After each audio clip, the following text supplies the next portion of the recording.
東鐵線設有頭等車廂同普通等車廂，搭頭等需要俾額外嘅車費。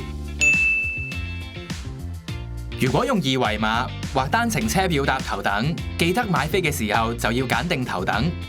入閘後無論任何時候都唔可以更改。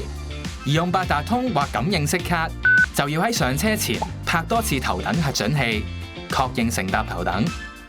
冇買到頭等車票就記住行返去普通等車廂啦。港鐵職員會隨時喺頭等車廂檢查車票，大家記得配合職員指示出示返有效嘅車票。注意頭等車廂裡面係冇得補票㗎，如果冇有效嘅頭等車票，可被罰附加費港幣1000蚊或被檢控。